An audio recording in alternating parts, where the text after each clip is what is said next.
but you are building an application, and when people try to consume, for people to consume your application, they have to specify, they have to send a request to your application, and also they have to specify the data format they want it to be. If they don't specify the data format, then it should send them in JSON format. So that's what we did last time. If we have this one, let me make it a slideshow. So we said, move this down here. So the final app is like this. We have the Excel data in my computer, but it can be somewhere else also, in some database, for example, or in Amazon data storage, and you build an application like this, then people can send a request to your application, and your application returns data to them in the format they specified. So we said, if you specify the required data format in the query parameter, you will get the data in that format. For example, if you want it in JSON, it should give you in JSON. If you don't specify data format in the query parameters, then it should go check in the header. If the data format requested is invalid, it should tell you that that data format is invalid or is not supported. And if no data format is specified, it should give you in JSON format. So this one was what we were working on. We didn't complete it. So we'll complete this one, and we have a couple of questions before that we are going to answer, very similar to the certification questions before we start today's topic. Okay. So let me go to Endpoint Studio. So we stopped here last time. So we have the listener here, and in here we are saving the query parameter as a variable, and we called it query param data format, as you can see here. And we also saved the data type from the header, the content type. Also we saved it as header data format. Then by combining them both, we created, using if else statement, we used the data format we want. We used if else condition here. Move it here maybe. Okay, and here we have the choice router, and this one, if the data format is CSV, then it transforms the data to CSV.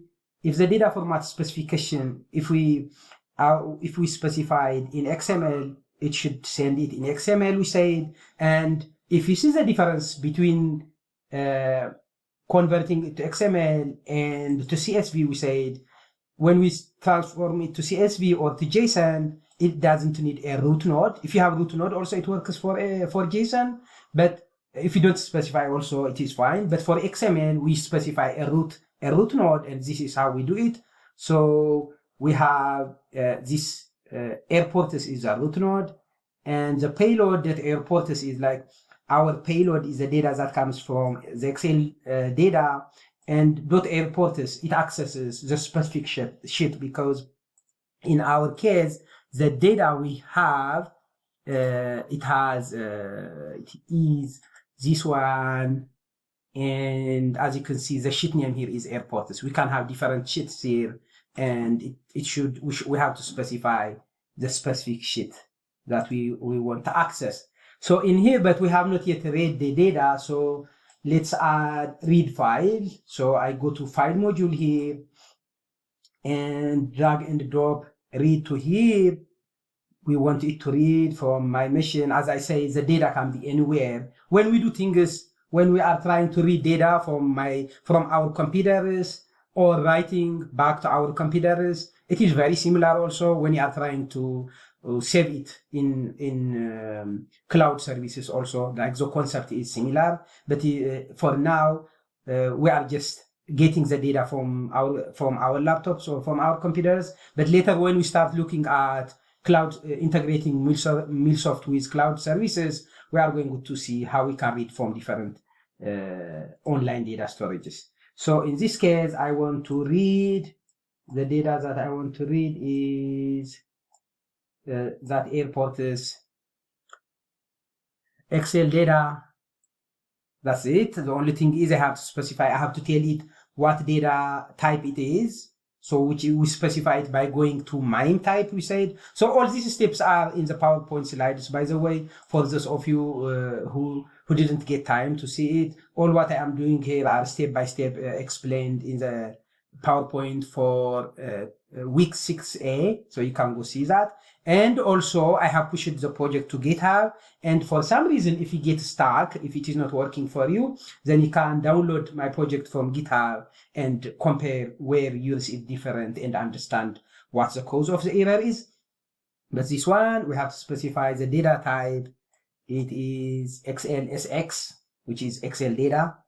So this XLSX is the data extension. If I go to the data here and right click here and go to properties, it shows me the extension here. You see here, it says Microsoft Excel worksheet and its extension is .xlsx. So it is simply Excel data.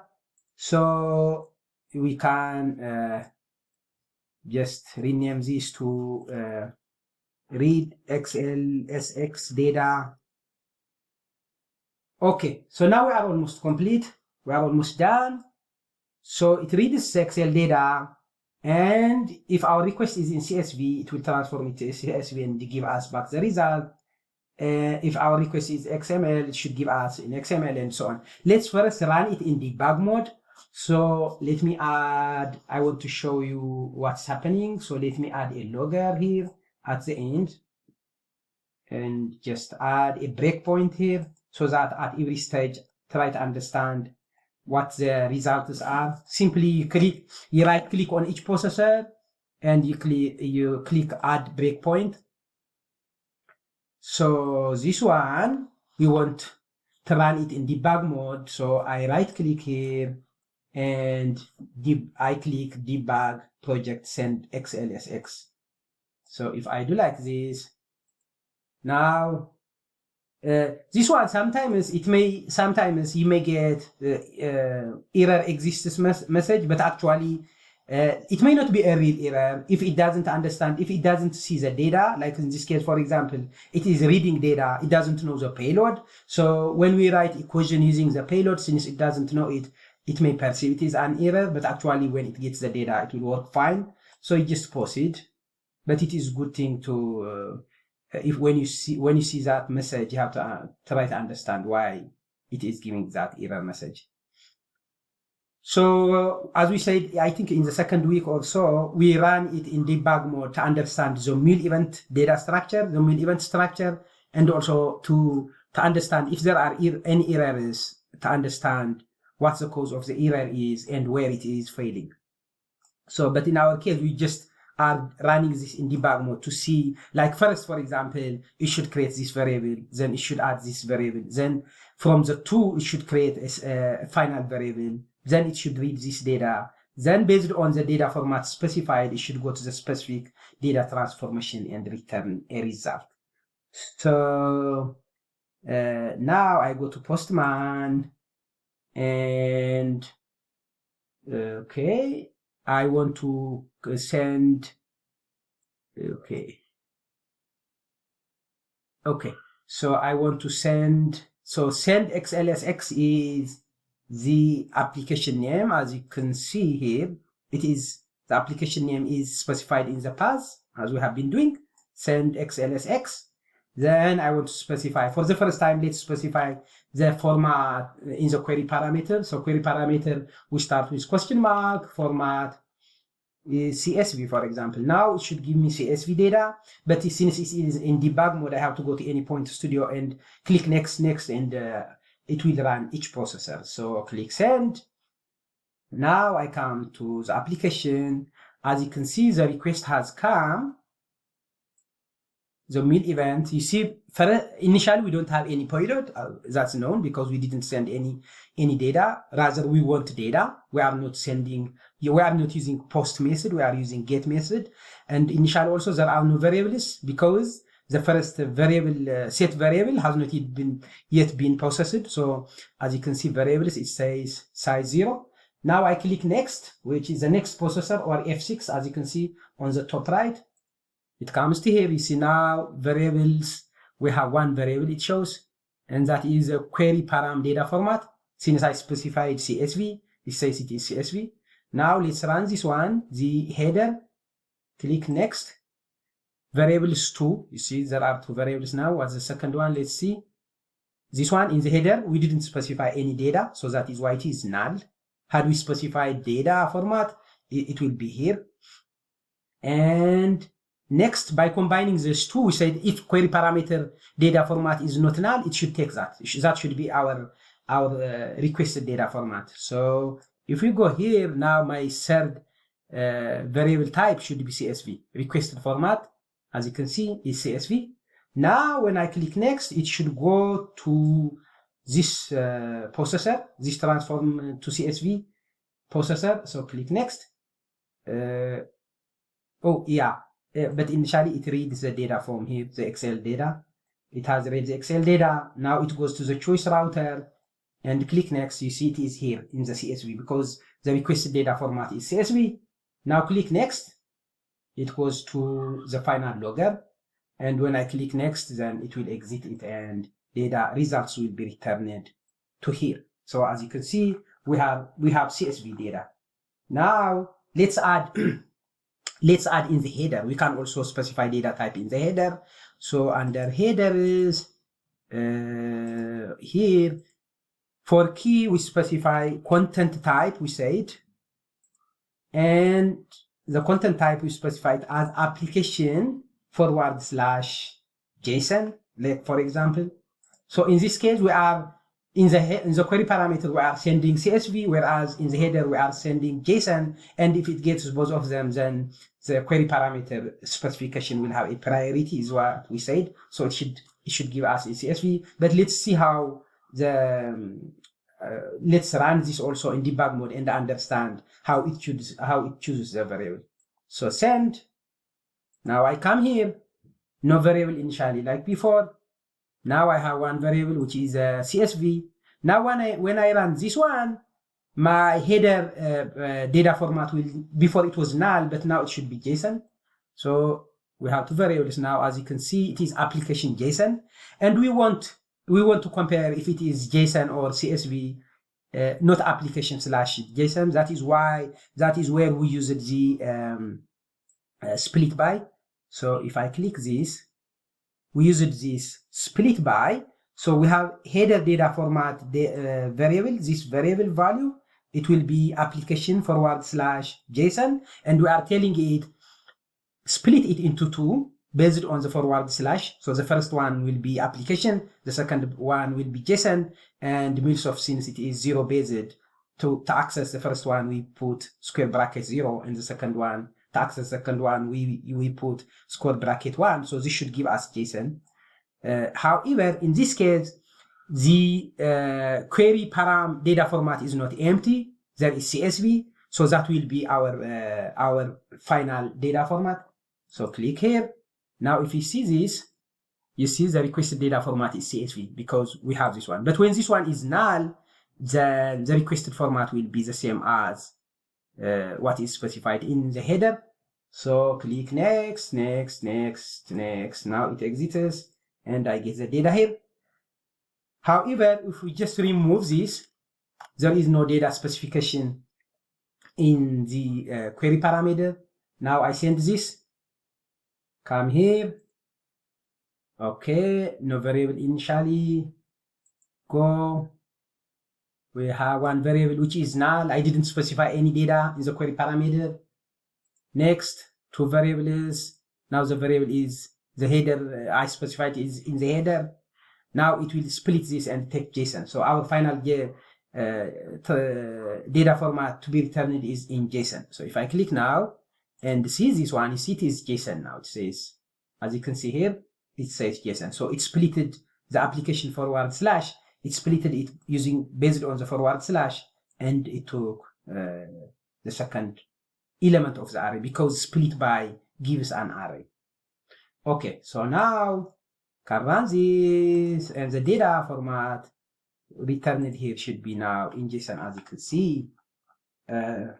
And I can test with other data formats also. To save time, let me remove the breakpoints so that it returns results right away.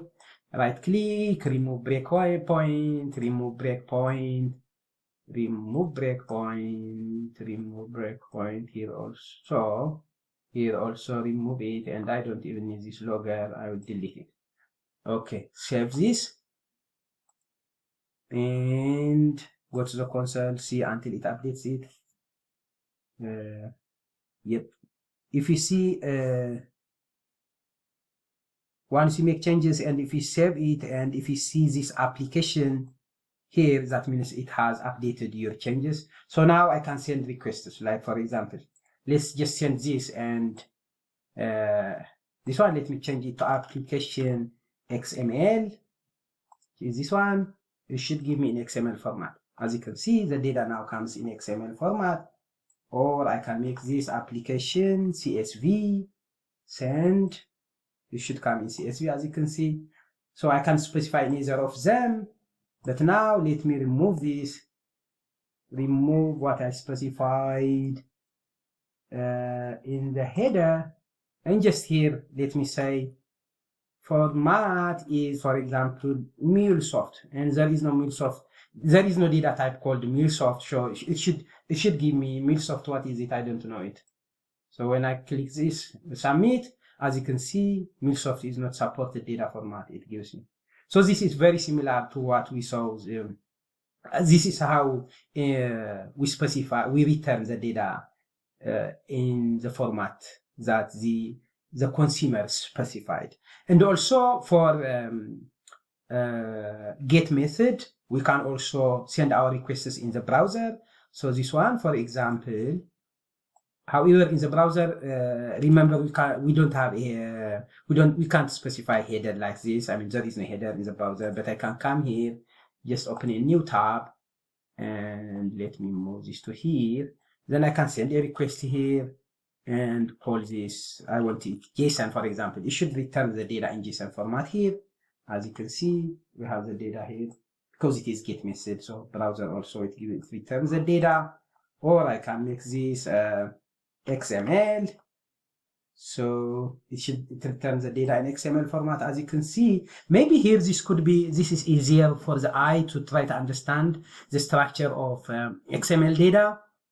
The first line says, this XML file does not appear to have any style. This one is this is not important for our case, just disregard it. But starting from here, so the root node is airports, which is a sheet name in Excel. I can collapse it by clicking here and you can see that it is a root node. So you see there is a node here, airports, and that airports index here, and the intermediate data is in between. Now since I collapsed it, I see 3 pointers, but I can expand it. And this is some metadata. Then there are the different tags or rows in Excel are here. So this is one tag, this is another row in Excel, this is another row, and so on. As you can see, you can collapse it and understand the structure. This, however, in the browser, if you try to get CSV data, the browser doesn't render CSV data directly. It rather downloads it for you. So if I do equals to CSV, you see it downloads the data here. There is download here at the bottom. Let me go show you, go to my downloaders. It downloads it here. This is what it downloaded, and I can open it with Notepad++, and this is the data it downloaded with CSV. So we saw how to send the request from Postman or from any other tool also, and also from the browser. And if the data is in data format is invalid, then it should tell us that it is an invalid format. So this is what we did last time. If while you run, if you face any issues, go to my GitHub account. So, and all the projects that we are working on are there. You go to here. If you go to my blog and click this data for the course is available here. So under here, click this MuleSoft developer course, and the different projects are here. So send XLSX in different formats is this one. You can download it, open it with Anypoint Studio, try to understand what we have done, and try to reproduce it also. Build it yourself starting from scratch, because when you try to build it from scratch, things that you thought you initially understood may give you an error message. And it is when you try to solve an error that you better understand the concept. So this is what we did from last week. And before we move to the next one, let me unmute you and take questions. You can unmute yourself and ask questions. Okay, what did I do? Yep, you can unmute yourselves and ask questions if you have any question about this choice router. Can you guys hear me? Yared, can you hear me? Yes, I can hear you. And Ascal is raising her hand. Please give her a chance. Oh, okay. Yeah, Ascal, go ahead, please. Hello. I can hear you. Hi. How have you been? Good. My question is in the data format to be returned, our target variable. This one? Yeah. Yeah. Is it a must use variable to assign our attributes to a variable because our attributes didn't change? Can we use attributes dot parameters dot format? Oh yeah, sure. Yes. Yeah.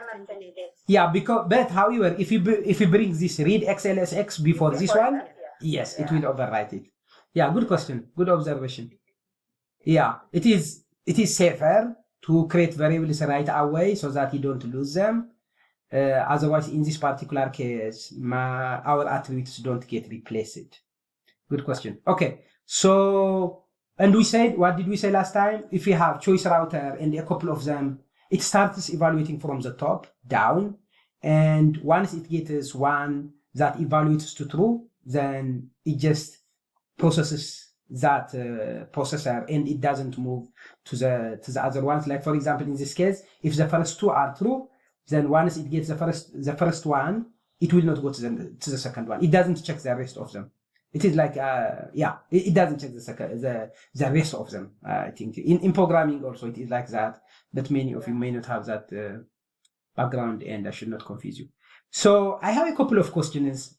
For those of you who plan to take certification questions, expect a couple of questions just from this one. The reason that I building like this hands-on applications is so that you understand it quite well, and it also helps you for the certifications. Like for this one, just related to this one by itself, you may get 2 or 3 questions. Like for example, how do you access query parameter here? You access it like this. How do you access from the header? Remember, it is attributes.headers. Headers are under attributes. But if you want to access content type, since there is a dash here, then to make this as one string, we put quotation. As you can see, we put it in quotation. That could be another question. Another one is when you get a choice router, don't just get drawn into what it is doing. First, start even in the choice router. Are they using double equal sign? I think that's what you should start first with, because it is tricky. If for equality check, we said we have to use single equality is for assigning a value to a variable, whereas double equality is checking if the content of that variable is CSV in this case. So if there is single equality, and if they ask you what is the response, then it is an error. So as you can see, we have since a couple of useful tips here, and I have questions from different resources, and we can start with the questions. This one, for example, let me start with this one. So as you can see, it says a flow contains an HTTP listener as the event source. What is the data weave expression to log the content type header? See this one? Content type header. Content type header using a logger component. So for us to change it an expression, we use # square bracket. So this content type is a string. We are putting it in quotes, as you can see, double quotes. Then, since this is concatenation, for concatenation, we said we use double equal. So it should be double equal then this, in this case, this one and this one cannot be answers, so I can rule them out. And now these two have double equal with the concatenation. If we come here, this one doesn't, headers are under attributes. We access them using attributes dot. So this one also gets ruled out. So the answer is this one. This is how we get it. And this one we just saw here. In here, that's what we did. Attributes dot headers dot content type. Another question is this one. So refer to the exhibits on the right. See on the right there is some screenshot. What is the valid expression for the choice router routers when expression to route events to the domestic shipping flow? I think the English has a mistake here, the grammar. Okay, but anyway, we want it to evaluate the first one on the choice router, so domestic shipping, and for domestic shipping it should be US. Then we said for equality check we have to use double equal. This one cannot be an option in this case. And also the other thing is we said we don't use if in choice router, we just use double equality check. Then that double equality check by itself will return either true or false, and it will evaluate the first true one. So these two also we don't use if here, and so rule them out as well. So the answer is this one basically. So that's what we did here in today's case also. If you see this, as you can see, vars.requested format double equals CSV. This one vars. As you can see, it is XML and so on. So remember those things. Another question is this one. This one also, it says refer to the exhibitors. All three of the conditional for the choice router are true. Actually, there are two, and the third one is default. So okay, but assume there are three routers and all of them evaluate to true. Then the question is, if you are logging, if all of them have loggers, the first one, route 1, the second one, route 2, the third one, route 3, and so on, but all of them are true, then the question is, what will be logged to the console? And we said in a choice router, it evaluates the first true. Once it gets the first route which is true, then it doesn't go checking to the rest of them. So in our case, the answer is just this one, because the first one is true and the logger message there is route 1, so it should return. It starts from top to down, not based on some timestamp, but just location wise. It starts from the top, then it goes to the next, then it goes to the next, and once it gets the first route that evaluates to true, then it stops going downwards. So we have done this, and this. Now, this one are revisions from previous classes. I just want to remind you that you should be studying. And if you cannot answer this, anyone who cannot answer these 3 questions, that means you are not reading. So this is a reminder that you should read. So the first question is, it says, Scattergather processes 3 separate HTTP requests. So this is about Scattergather, not about choice router. So this is Scattergather, and we said Scattergather processes, it is used for parallel processing, for concurrency. And we said here, Scattergather processes 3 separate HTTP requests. Each request returns a meal event with a JSON payload. So the payload is JSON, but there will be other things also. There could be variables and attributes and so on. So the meal event is the umbrella data structure. Now the question is, what is the final output of the Scattergather? Who can answer this question? I hope all of you can answer it, but who can explain and talk? The answer is A, I think. An object containing all 3 meal event objects. Because it gives an array of the three Johnson played objects. Okay. If you remember, in one of the classes, we were checking even using hands-on. It returns as an object containing also remove event objectives. So you guys can check it. You can run the previous hands-on examples that we built in debug mode and try to understand what the output looks like, and also go over the one of the videos. So yeah, the answer is this one. It is. Pardon me?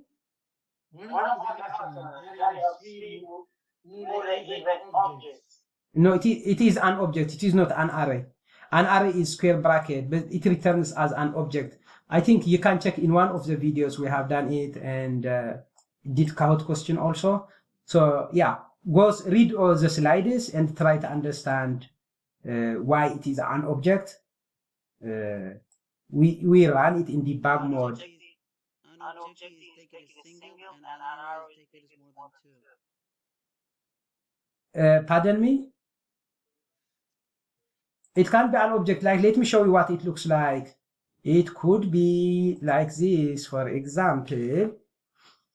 So the final object that gets returned could be like this.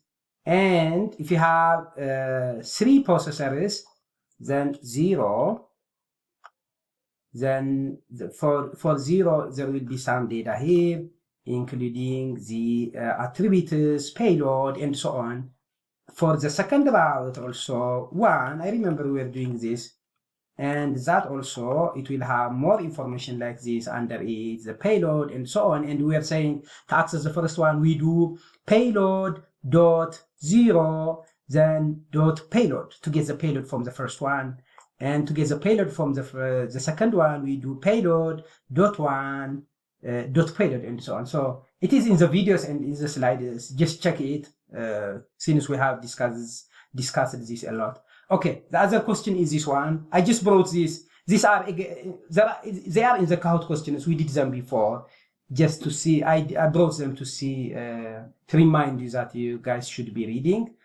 So we have this question. An event contains a payload that is an array of objectives. So there is an event that contains a payload, and the payload is an array of objectives. How is the event routed in a Scattergather? So there is Scattergather. Before the Scattergather, a payload is coming to it. It gets transferred to it, and the payload is an array of objectives. So does the payload get splitted into smaller chunks and get rerouted to each processor, or does it get this one, the last one? Yeah. Yes. Perfect. Yes. So Scattergather, it is used for parallel processing. So the whole event gets sent to each route, and it processes it in parallel. So the answer is this one. Yes. Okay. Perfect. Now we have this one. This one also we did it. So here it says a flow reference component sends a non-empty JSON object payload to another flow named child flow. So think of a main flow and a sub flow. So the main flow has before the flow reference, the main flow has a non-empty JSON data. Then there is flow reference, and the flow reference references the child flow. The child flow returns XML. So XML is from the child, JSON is from the original main flow. In the flow reference component, the payload from the child flow is returned as a target. As you can see, there is target specified here. It can be any name. In this case, it is called payload, as you can see. Now, if we specify like this, after the flow reference, what will be our payload? Can you raise your hands and try to answer the answer and what the answer is and why? Okay. Where is I think A. Okay. Destalem, can you go ahead, please? Yeah, the answer is the payload is the original JSON object. And why is that? Because the payload returned from the child flow is already saved as a target attribute. Perfect. Yes. That means Yes, thank you. Yeah, it is. So the payload coming from the child flow is saved as a target, and to access it, we access it using vars.target name. In this case, it is payload, but payload in this case is a variable name, not the payload as component of the message. So we are saving it as a variable or as a target, and we are calling it payload. We can call it whatever we want. And in this case, when it returns to the main flow, it doesn't overwrite the original payload. If we don't use specify target, we said it overwrites the original payload. And we experimented this also. We have one video. If you don't remember it, go back and watch the video. And also we say, if even while testing, even we learned that if you create a variable in the child flow, then the variable is not accessible in the main flow. We were experimenting with those things. So if you forget this concept, please go over the slides and over the videos and try to understand them. Next question I have. How many questions do I have? Yes, this one. By the way, it is almost 9. I was wondering, tomorrow I have, my kids have a birthday party, and I was wondering if we can make it 2 hours today and 1 hour tomorrow. Will you guys be okay with that, or you will be tired to stay another hour until 10 p.m.? Actually, most of the time we stay until 9:30 or 9:45. Is it okay if I stay until 10 today? Okay. Okay, perfect.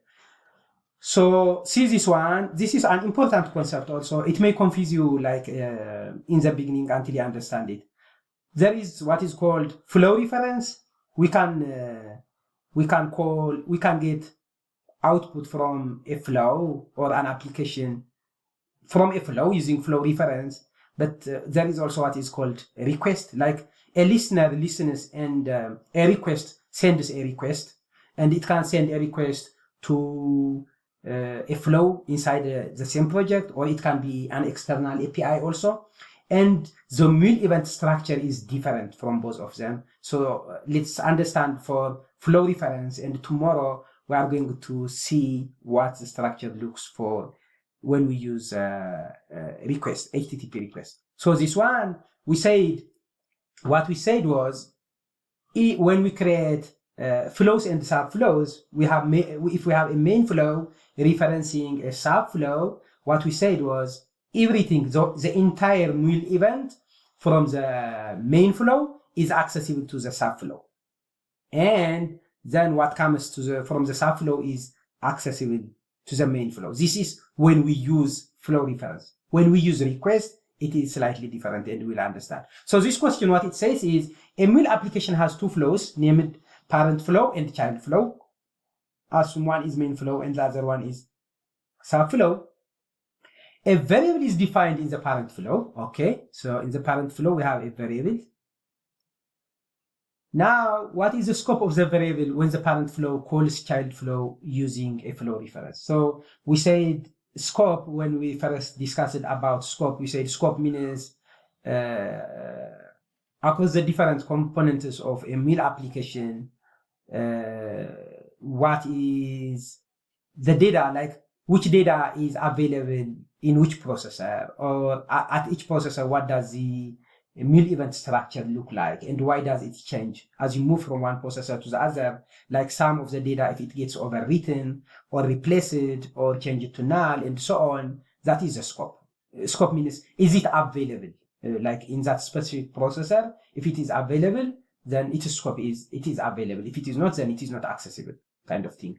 So the question is, what's the scope of the variable when the parent flow calls child flow using a flow reference?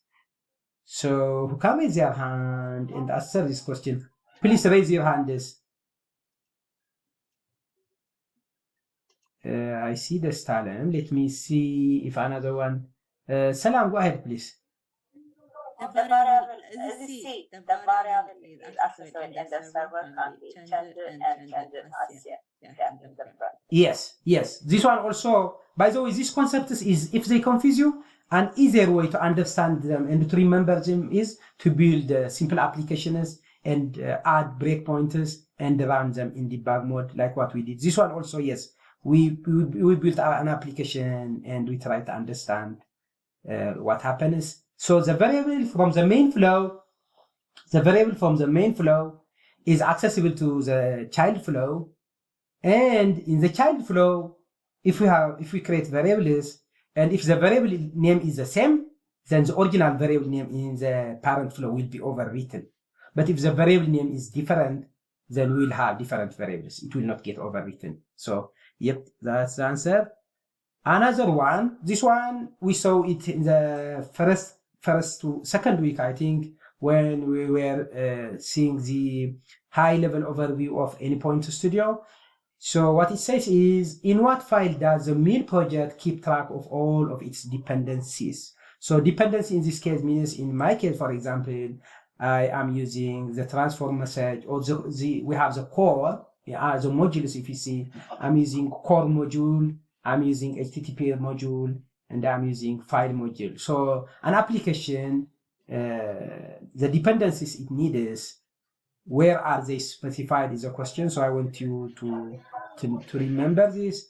And it is specified in here under the POM file. If you go here, just click the XML data. You don't need to understand coding in XML because it generates it for you when you drag and drop. But at a high level, you can just read this and understand. Like, for example, we can see dependencies here. There is dependencies tag. This tag starts in here. I can collapse it, I guess. Yep. So it is this one. So as you can see, there is HTTP here, and there are connectors here. So the dependencies, the different dependencies are specified here. If we add any module, then it will be added to this POM file. So the answer is this one. So the dependencies, we get them from the POM file. Another question, okay. This one, let me give you 2 minutes, and all of you can try this question. So see this one. If you don't see, let me make it a slideshow so that you can clearly see it. So see this one. What is it saying? You put an order of your favorite Hershey chocolate on xyz.com. Assume there is a website where you can order some chocolate, and you put your order there. When you put your order directly gets sent to a web client that processes post requests. So this is post because you are ordering. So you are basically sending a request. It should send a request to their system. And the phone number connector, as you can see, there is a phone number connector here. So what it is doing is the phone number connector, it gets the phone number of the user from a database. So the phone number connector returns the phone number for the input payload's username. So like, for example, if I go to xyz.com and I sent an order, when I sent an order, because I have logged in, it knows my username. And let's assume it has another database where it stores list of username, their address, and so on, including their phone number. Now, for each username, we want to get the phone number. We want to combine the order and the phone number. Maybe when we send the order, it is through USPS something, and they want to call them and give them an update, let's say. Or if for any updates, let's assume they want the phone number of the user. So for each username, a given user, when they go to their website and submit a request, an order, when they buy chocolate, then when we click submit, then that post request will go to their web client, and that web client should get the phone number of the one who ordered and combine them together, then create a payload of the username and the phone number. So just username and phone number is what we need. So the transform message processor at the end merges the username and their phone number. So how can you do that? Assume there is phone number is coming from the set phone number, and also see this one also what it is saying is the phone number connector is configured with a target. So it is target named phone number. And the listener is a post method, as you can see. So if it is post method, the data that comes is the payload, initial payload we said. And after that, if the payload, if we save it, other data coming in, if we save it as a target, our payload will not be overwritten. Otherwise, our payload will be overwritten. So, can you spend some 2 minutes to answer this question? Try just jotting down on a piece of paper and how you can do it. So this is very similar to the certification questions look like this. They give you some scenario with some screenshot of a flow, then they ask you how it should be completed, kind of thing. So let's say we want to create an object. So I will start with curly braces. My input payload is shown here. As you can see, I have some dummy input payload. The username is me123@gmail.com, and there is order. They ordered a Hershey of size large, type large, and size 24, and the delivery, they want it to be urgent. Now I just want only an object containing the username and phone number. So let me stop sharing my screen, and anyone, you can type it in a notepad or anything you use, text editor you use, share your screen and show us how you did it.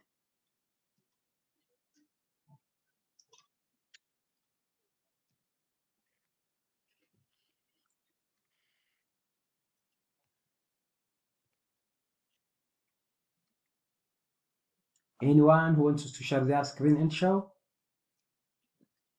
It is easy, by the way. I mean, like when you read the couple of lines of text, it may seem initially overwhelming, but actually if you understand from what we have been working on, it is easy. We have even worked on more difficult hands-on examples. Anyone who can answer this?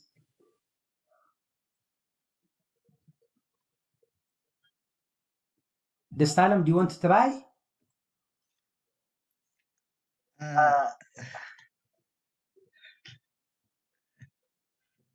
The question is not clear. Oh, sure. Let me explain it again.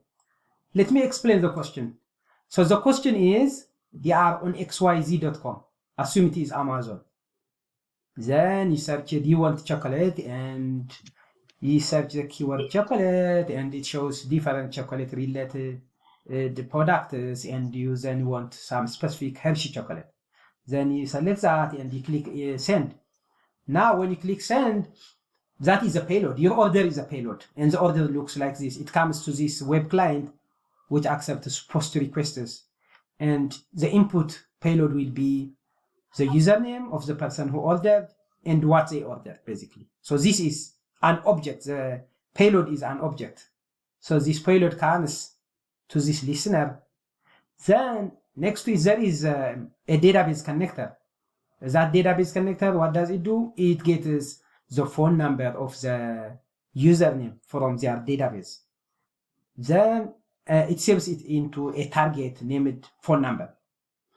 And then this transform message, it should combine the username and their phone number and pass it to the next department. For example, we have this username and their phone number is this.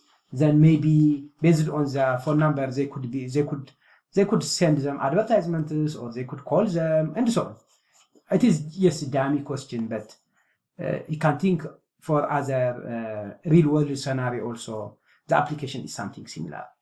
So when you go to Amazon and send a request on Amazon, then they have your information. Your order gets to their web client, and it gets saved in their data. Then they added address information from their database. Then get the product to see order, then they send you. Can you share the? Oh yeah. Sorry.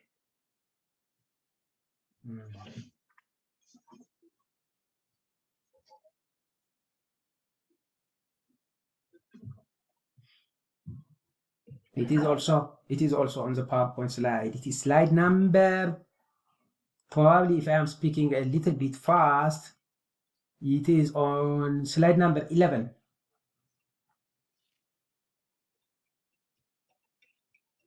So to move to the next one, we have, this is the structure of the input payload. Let me make it slideshow.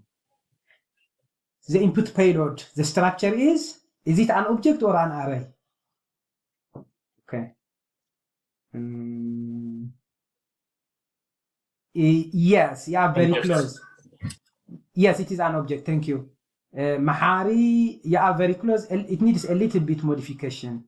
A little bit, but yeah, very close. Okay. So let's do it together. So it says, see the question at the end, the transform message processor at the end merges the username, which is in the input payload, and their phone number. And their phone number is coming from the phone number connector from the database. So see this one, and if it is not clear or if you have any questions, let me know. Okay. So we want to create an object like this. Then username. So the username comes from the payload. Payload. Let me show you. So if I do, since this is input payload, if I do input.username, it will be me123@gmail.com, or the username. Probably if you forgot these things or if you didn't spend enough time, we saw them in one of the classes, so you can review the slides. Okay, someone. Yes. Yes, the phone. That's right, Mahari. Yeah, but yes, now I think you are correct. But you need the key value pairs to know. Like, I think, yeah, that is one possible case. Salam payload.username, yes, concatenated with phone number. Okay, this one is very close. Yeah, thank you for trying. So Asqual, okay. Vars.phone number. That's right. The only thing, yeah, you guys are correct. The only thing I want to add here is usually we want to put it as key value pairs to know what each value is. So we can put username is payload.username, because in my slide in the payload it is as username here. As you can see, it is username. It is the key is username. So payload.username will give me the value for that payload. So I do username payload.username. Then I want to add phone number to this. Phone number. So the phone number, it is coming from the phone connector. However, it is saving it as a target. See this question, it came back again for the second time, just in today's session alone. So if it saves it as a target, it means it is a variable. We access it using vars dot. So we do vars dot the target name. The target name is, I think, phone number, where like this. So if I do this, now I have combined this data coming from the payload and this data coming from my database. So we'll see how we enrich data, but this is an example of data enrichment. Data enrichment means you have data coming from different sources, you combine them together so that they are useful for your business problem. Does anybody have any question about this one? We can create also an array, as you said, and concatenate it, but this one is more intuitive. Username and phone number, if we do like this. But simply we can also do yeah, we can also simply do like this. You can do like this and just return like this and tell it this is an expression using a hash sign. That's also possible. Okay, perfect. Go over this slide. If you don't understand it, ask your friends. Please use your study groups. For example, your study groups, you can use it to discuss this concept, these questions that we have done today. If you discuss them by building sample applications and by running in debug mode, you will be very good at it. Okay, we are almost done here. We have one question, this one. So this one we didn't see an example. In some cases, there could be some questions that you do that you didn't build an application and you didn't see. Okay, someone has a question. Adu, do you have a question? Adu? Yeah, I have a question that my email is not working, the one that you have. I want to change it. How can I change that one? Oh, okay. Yeah, send me your email. By email or by text message? Do you have access to the? Okay. Are you on Telegram? Yes, I have, but I tried to reach out, but you know, you did not respond to me. Oh, I'm sorry. I even inboxed you. I'm sorry. Yeah, send me on Telegram. I'll check it. Okay, I'll send you then. Yeah. Okay, perfect. Sure. So, okay. So, see this question. So, there could be a couple of questions that are like in the certification exam. I mean, there could be a couple of questions that he didn't see at all. Try to kind of from the different projects that you have worked on, try to answer what could be a possible answer. Otherwise, there could be a couple of them that it is possible to encounter some questions which you didn't see before, kind of thing. So here, for example, what it is saying is there is a listener and there is a file list processor. So the question is, what does this file list return, is what this is saying. Refer to the exhibit.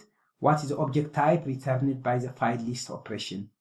Is it an object of string, an array of string file names, object of mule event objects, array of mule event objects? The reason that I brought this is when you get such questions online or somewhere, you can just try it yourself and see for yourself what the answer is. So let's stop this one. I want to show you. Close this project. Let me first stop it. Stop. Clear console. Stop. Close. I want to create a new one. And here, new project, list files. Let's see what it returns. Is it an array? Is it an object? So here, I guess I have a folder that has files. Let me go to here and okay. No. Okay, it should be here, I guess.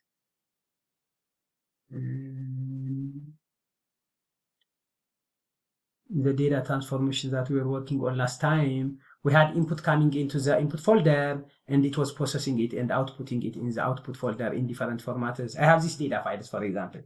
All of them are XML, it looks.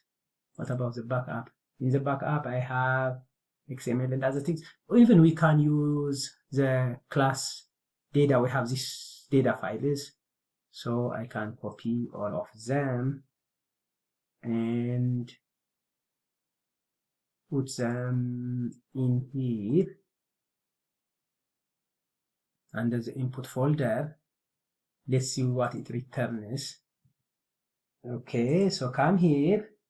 First thing is to reproduce this one. You see there is a listener, HTTP listener with get message, and there is file list. And the question is, what does this file list return? So it lists files in the specified directory or folder or location. Directory and folder are the same.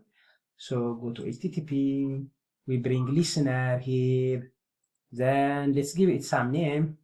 You can call it list-files.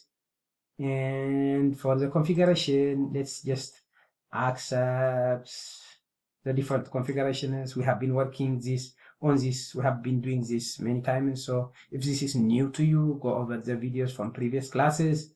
Now, file module is not here. To add it, I click add modules. When I click that, I see file module on the right, then drag and drop it here. So the file module, as you can see, it has different processors. We have copy, create directory, it means create folder, delete, list, move on new or updated files. This one is what we have been, we saw this a couple of times because it is a trigger when there is new file or updated file, and there is read and write also. We have been using them. Now let's see list. How does it behave? So list, the directory path I specify, which is a location, and my location I want it to be okay, in here, under here, this one. So it will list the files in here. How does it list? How does it return them? Does it return them in arrays or as objects? Let's see. Okay, now next time we can just add a logger. Usually when you are experimenting with such things, you just add a logger and add a breakpoint at that point. And this one is get method. We say get and post are default, but we can also explicitly specify that it is get. And in here, this is listener get. So this is that question basically. Now this list file, when it gets executed, that means when it stops at this breakpoint, at this logger, what does it return? Is it an array? Is it an object? Or what is it? Let's debug this and see what it gives. Save it first, run it in debug mode. I need to get a path to know how to send a request to it. It is list files. So until it completes, until it gets deployed, can send a request from Postman. Let me hide this first. Okay. So this is application name, list files. And let me see if it is deployed. I can go to the console. It is deployed already, so we can send a request and see. So go to Postman, send request, come to Postman now. So I'm in the Endpoint Studio. As you can see, it has stopped at this logger because I have added a breakpoint, and I see there is no variable, attribute is null, nothing else except the payload. And the payload, it says size 10, so this is an array basically. You can check here also using this evaluate data with expression x plus y is equals to question mark. So here we can use the type of function. We say type of payload. So this is an array of size 10 is what it is telling us. I can also check by using type of. I'm using type of function here and passing the payload. And as you can see, it says it is an array. How is it an array? Let's see. So is it an array? Is it an array of objects, an array of string, or an array of file name, and so on? We can see. Like, let's see, for example, the first element. You see, you have 10 elements here in that array, but I can expand the first one. If you see the first one, it is the whole mule event about that file. So it contains attributes. This is the file name and everything, all information, when it was created, when it was modified, and so on. And there are other information also, but the actual value of that data is here under typed value. Then I can see more information, and I can expand this and see what it contains. So this data, what is the file name? Is the file name here? Probably this could be the Python notebook, and it may not understand it. Let me see another one. Typed value. See this one, for example. Since it is CSV, it can identify it. So the data here is on the right, as you can see. So this is a payload, or the data in that specific file. So the list file is operation. It returns an array of mule events of each file, and that mule event consists of the payload, which is the actual data, and attributes about that file. Let's see if we have 10 files in my input location. How many files do I have? As you can see in the bottom, it says 10 items. If I just select this, you can see 10 items selected. All of them, I selected all of them, and it shows there are 10 of them. So that is what it did. It listed all of them. It got all of them. It read in all of them. And for each file, it is as a mule event. So now let's get back to the question. Does it return an object of string file names? Not file names only. An array of string file names? No. Object of mule event objects? No. So these ones are not correct. Array of mule event objects. So this is the answer. So when you get, the reason that I brought this is when you get such questions that you didn't see in class, you can experiment yourself like this and see what the output looks like. When you do like this, you will understand it more. Okay. Any questions so far?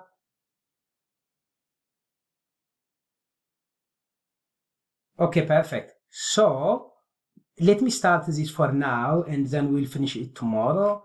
So today, the main topic for today is about synchronous and asynchronous processing.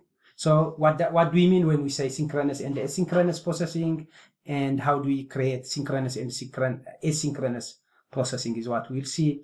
And we'll see with actual real kind of real world scenario example. So as you see, synchronous means synchronous and asynchronous. Like, for example, it means when we say synchronous, the next step doesn't happen before the previous step is complete. That is synchronous. Whereas asynchronous means even before the previous step is complete, the next steps also continue processing. That is asynchronous. But synchronous means sequential. Before prior steps or before prior processor is complete, the next processors will not get executed. That is synchronous. All the examples we have been seeing are synchronous. Like when we use flow reference, for example, to reference a subflow, and after the flow reference, if there is a write operation, that write operation, it will not be executed before the flow reference returns a result. Or if the flow reference also fails, then the next processor will fail. That is synchronous. But there is asynchronous processing, and we use async scope. This is under the core module. So async scope, once it gets to the async scope, it also continues to the next part of the processing and does the processing in parallel. So that is what we are going to see. And let me show you in starting here. So the flow reference is synchronous, as we said. All the hands-on applications, we have built more than 10, and I don't know, maybe 8 of them so far. All of them are synchronous processing examples. Now, let's see in detail what asynchronous is. I have added also a link to the documentation on this slide. You can check it. So, in the asynchronous scope is a branch processing block that executes simultaneously with the main flow, it says. the main flow. So what this means is the main flow, it doesn't wait until the async scope completes. It continues processing. It doesn't need results from the async scope. The async scope, once it completes, it doesn't return results to the main flow. And the flow doesn't pause. Yeah, so if it is in asynchronous, when it is synchronous flow, it has to wait, it has to pause until the async scope completes. Until the flow reference completes, but in async scope, it doesn't need to complete. All these statements are more or less very, very similar. And what it does is, let me show you in here, async scope is especially important. If you have an application and if you want it to process something, that process is time taking, but your application, you don't want it to be busy processing that. So your application will be available, still will be serving its clients, but it will be in the back end also processing something. And the main application will not be waiting for the async scope to send the results. And especially this is important when it is time taking, like downloading large volume of data, writing files, or inserting data to databases. In some cases, if you have large volume of data, it could take you days or hours to write, and you don't want your application to be busy if it is synchronous flow. And this from the website, from the documentation, see this one. On the right, there is a Mule event coming in. Then the dotted rectangle is the async scope. And what it does is, the Mule event gets sent to the first processor in the async scope, which is the second rectangle in the sequence. Then at the same time also, it passes the async scope and gets sent to the first processor outside of the async scope, which is the second one from the last. So while the async scope is processing these dotted rectangles, the last rectangle, the second rectangle from the last, is also processing in parallel. So this is async scope in short. And it is called fire and forget. So it just processes here and that's it. It doesn't return data to the main flow. Also for that reason, it's called fire and forget. And it doesn't return data to the main flow. You can go over the slide to see the documentation, to read the documentation for more detail. Here is the link for the documentation. And in summary, so it processes messages asynchronously. One, it does not pass data back to the main flow because the main flow could be completed already completed by the time the async scope starts, by the time the async scope completes, the main flow could have already completed and is not processing anything. It is not reusable. We cannot use it in flow references. We cannot create different flow references and reference an async scope. Async scope is not callable from a flow reference, so it is not reusable. It exists in line with the main flow. It runs in parallel, that means. And this one, we have already said it. And so the last sentence here, see the last bullet point here, what is it saying? We cannot use flow reference to reference an async scope. However, in async scope itself, we can have flow reference. So you cannot have a subflow with async scope, but you can have async scope in the main flow, and inside it you have a flow reference, and that flow reference could be referencing a subflow. That is, we will see this in an example. So I have added this link from Stack Overflow about synchronous versus asynchronous processing. You can read it for more insights. And I have created a project. I hope all of you have a GitHub repo by now. The different projects are here. You can download them from there and spend the time practicing. And if something fails, then you can compare them. This one, for example, it is a Sync Async folder that you can see here.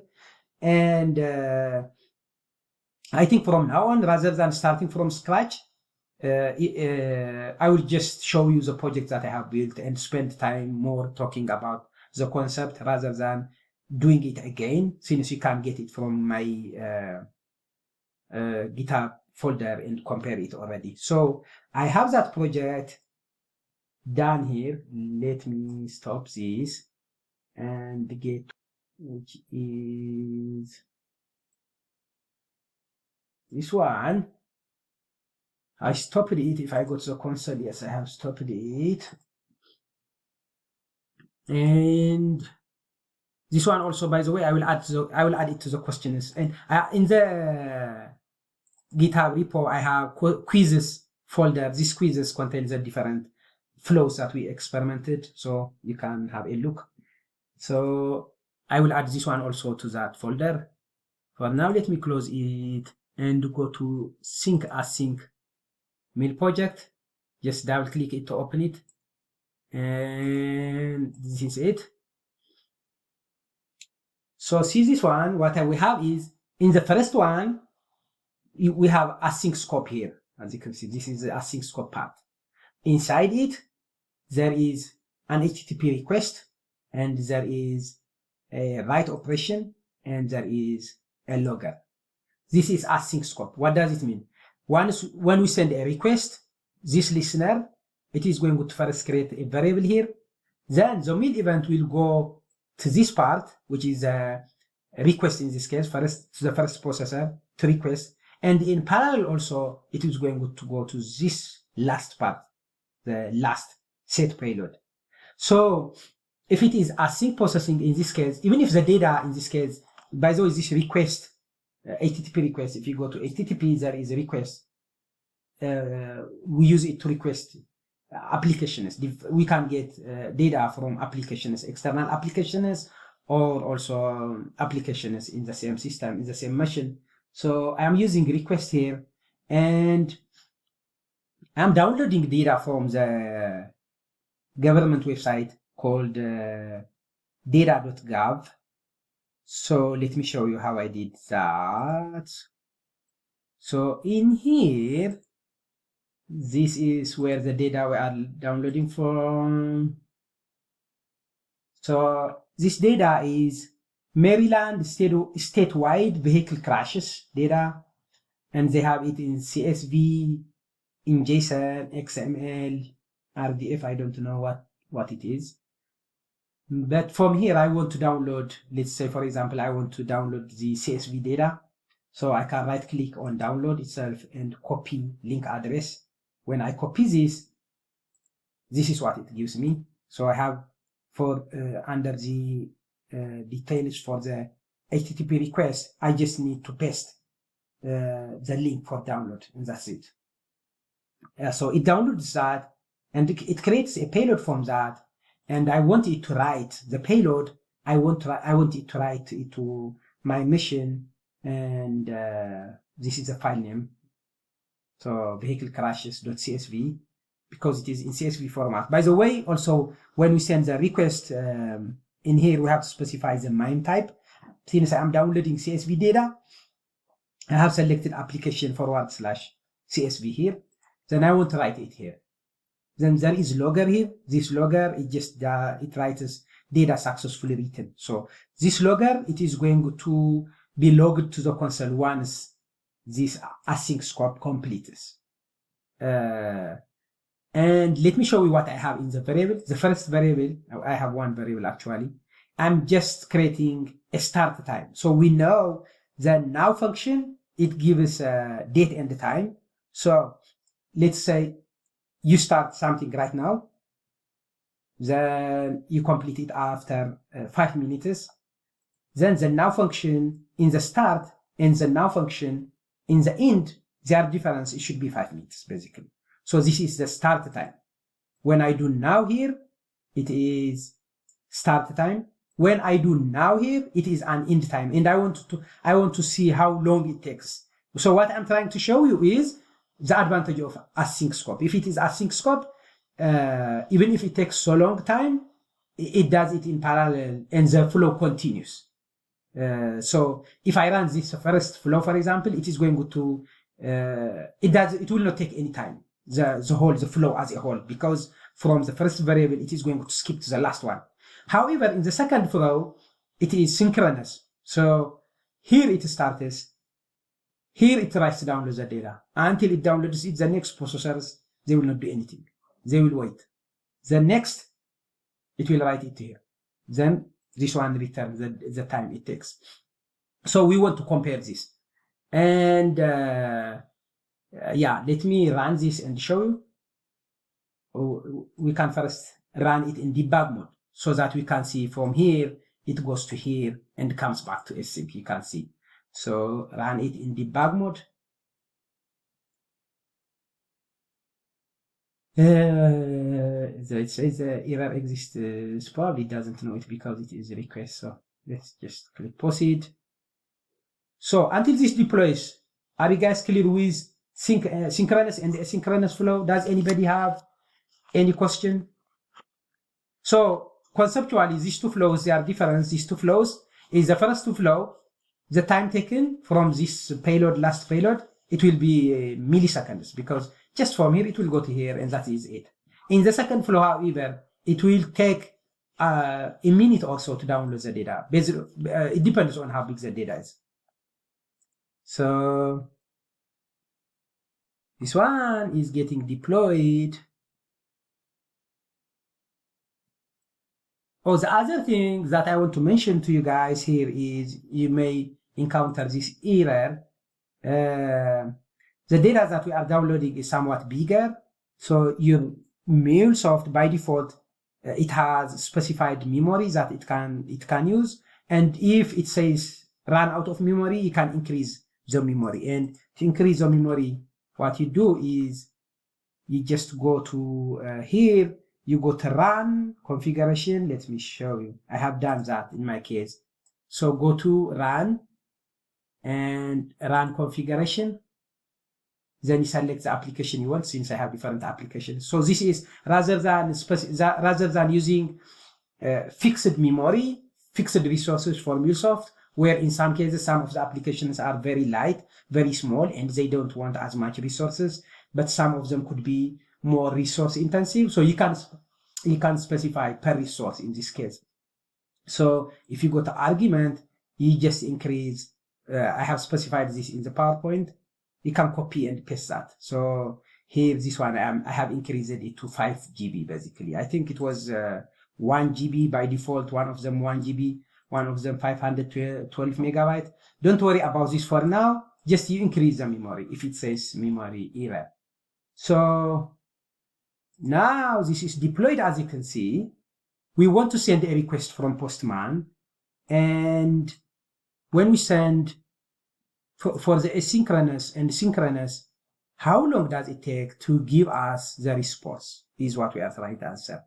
So the path is for the asynchronous one, async main flow. Actually, I have not added a debugger. Let me add a debugger, a breakpoint here.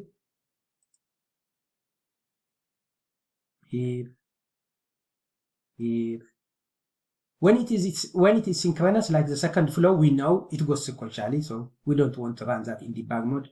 This one is enough. Let me save it. Make sure it is saved. Get back to the console. See if it saves the changes. Hope it does. Okay, let me send a request now. The method is by default get. So this is async. I don't need this L. Now send the request. Okay, come back here. It has stopped here, as you can see, in the first set variable. Now when I click next processor, it will go to the end, to this one, and then get back to the async because it is running in parallel. So it's okay. It is in the async. Okay, from the async, it doesn't go to each processor. It goes to the last one in this case. As you can see, now you see it is in the time taken because it is running the async part and the rest part of the rest components of the main flow. Now when I click next, it is going to get back to the request method. If I do this, as you can see, it gets back to request. Now when I click next, it will get here, then here within the async. That's what it is happening. So this is what async flow means. Now it is trying to download data, and if you get back to Postman, in Postman it has returned a result. The time taken here, and it is 28 seconds because it is in debug mode. But if it is without breakpoints, this will be very small even. So it returns by the time it executes the last part, which is before executing the components in the async scope. It returns the response to Postman. That's why we see this. And let me show you here. It is, I guess, let me see if it has downloaded it already. Let me see where it is writing it to. It is writing it to sync async scope. I have that folder, and that folder is under, yeah, this one. This one was downloaded. This one is from previous time. It says 1 p.m. So if I delete it, that means it is downloading data. It will come later. But in Postman, it has given us a response already. But here, the data, it has not downloaded it yet.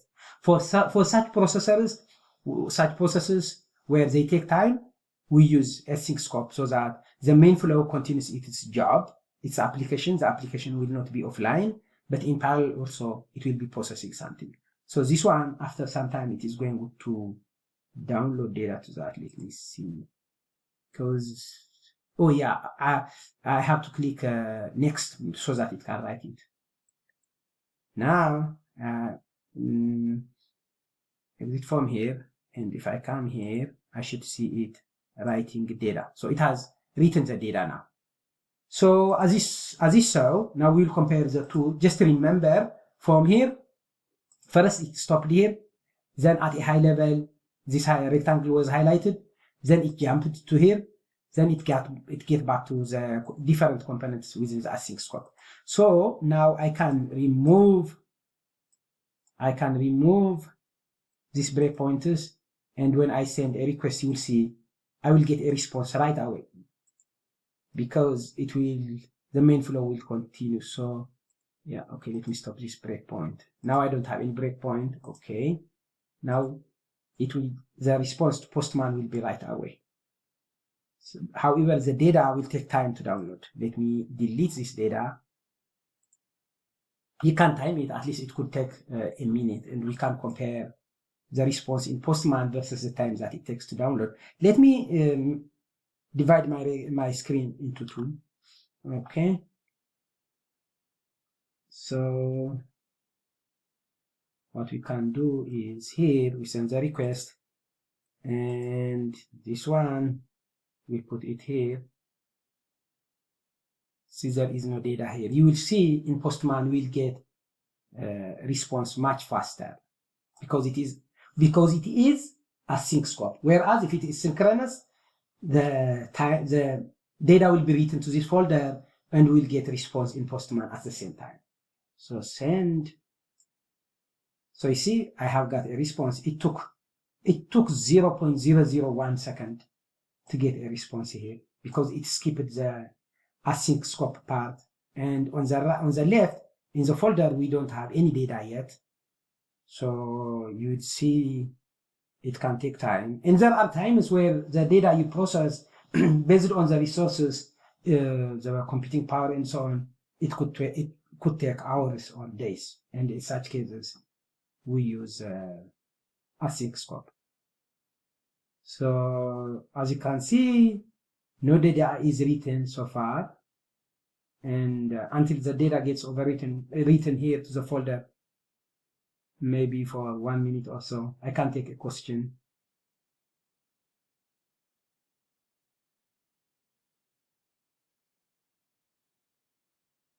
Go ahead, Asquad. About you showed us a video to push our Mule project to GitHub. Right. I know we don't have to ask you everything, but the other way around from how to access our Oh yeah. Oh yeah. PC. Right. I was at Mule just to after I download the projects from the GitHub. does copying it and paste it in the endpoint workspace work immediately, or we have to do something? Oh yeah, that's good. That's a good point. Okay, so as you can see, this one now we see the file has been written, and this one it took at least more than 1 minute. The question you asked us, I will show. That's a good question. Okay. So this is async scope, as you can see. We got a response on Postman, and it took less than 0.0. It took 0.001 second. Whereas to download actually the data, to see the data in my folder, it took maybe more than a minute. Now let's send a request to the synchronous one. It will take time. It will not give us a response in Postman because it will not go to this set payload at the end, which calculates the time taken before downloading the data and writing it to disk. It will not go to here. This is sequential, so this is synchronous. And the path is synchronous main flow. So the same way, let's divide the screen into two. And here. Now, if I do this, you see it says it is sending because it is waiting basically since the synchronous processing is processing before it downloads the data and writes the data to disk. The set payload will not be executed.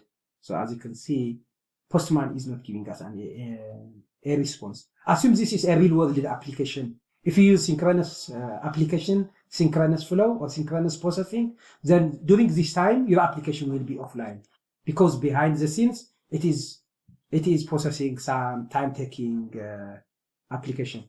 Let me delete this one from the previous one.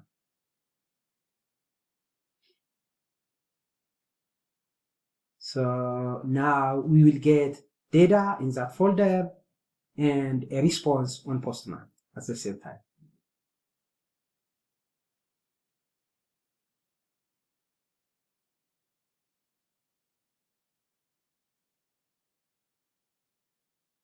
Okay, yep, data has been written, and we get a response here. So it says it took 1 minute and 7 seconds here. Before it was 0.001 second.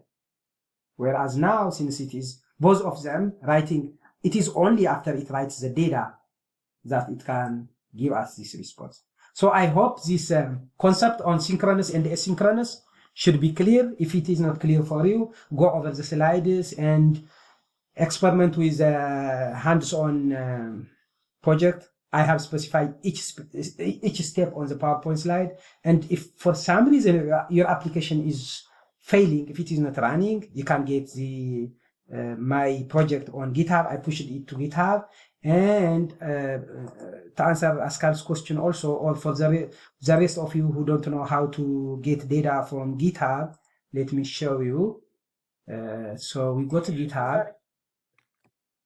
So this is my GitHub repo.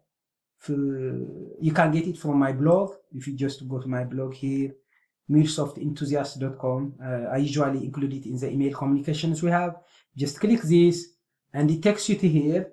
So I have different repositories here, work related things from many years back and so on. But the repository you need is this one, MuleSoft repository. Repository in this case means folder kind of thing. So you want to clone this one. Cloning means creating a copy of it. So you go to code and you need to copy this one. Manually, you can download it. You can just click here and click download and unzipping it. But the more professional, as a coder, it is good if you practice writing some simple commands. So you copy this by clicking these double rectangles. Now the URL is copied, and let's say I want to put it in the downloads folder. Actually, it should not. It should be in another folder. But for now, let me do it here. And if you have installed Git, there is Git here. So click Git bash here. Now Git is here. Okay, then the Git commands, they start with Git. So I am typing Git Then clone. Clone means copy. What do you want me to clone? This URL. I give it. Now it says cloning. As you can see, it is downloading it to here. Done. So it has downloaded the whole repo here. And what you need is this free MuleSoft developer course. And under it, there is data and there are the different projects. Today's project, for example, is this one. Send XL, SX in different formats. Now you want to import it to Anypoint Studio, let's say. So what do I do? Let me stop this and close it now first. Default workspace for now, let's say I want it in the downloads, for example. So it will create a new session for me. Yeah. Is that Desalegn talking? Yeah. Oh, thank you. Nice. Join the Girl Council. Thank you for joining. Yeah. Join. Perfect. So it is creating. So you can also change the workspace if you want to different locations. For example, you can change the workspace by going to File and changing the default workspace. Now it is setting up this workspace. It should create a workspace in here under the downloads. Okay, as you can see, it started fresh. My projects are not here at all of them. So go here, import, continue. Here, import Anypoint Studio project file system. Next. Then from here, I want under here, I want this one. Let's say the Async is this one. Like this. Finish. Fingers crossed. Yes. Okay. So is it importing it?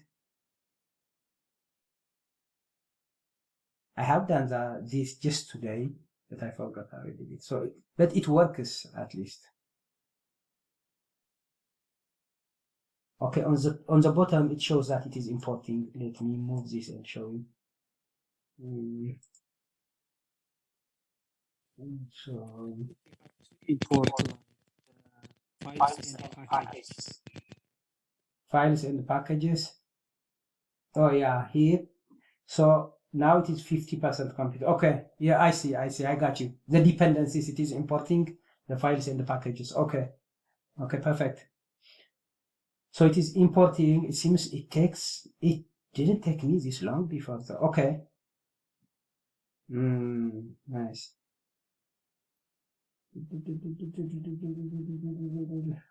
Maybe because it's in the workspace. Yeah, right. Yes, here it comes. Perfect. Thank you. So if I click this, now everything should be there. I don't know why the previous way of importing didn't work though.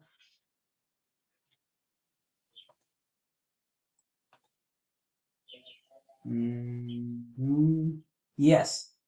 Nice. All of them are here. Yes. Just everything is here.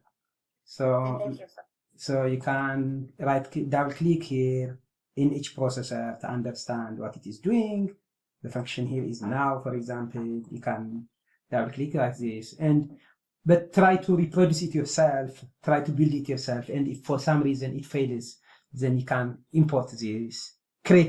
Even you can do like this. For the projects I created, you can create their own workspace, like in the MuleSoft class folder, create its own workspace. So when you try to import mine, you point your workspace to that one, and so the projects you build, you give them a different kind of workspace. So workspace, you specify it here.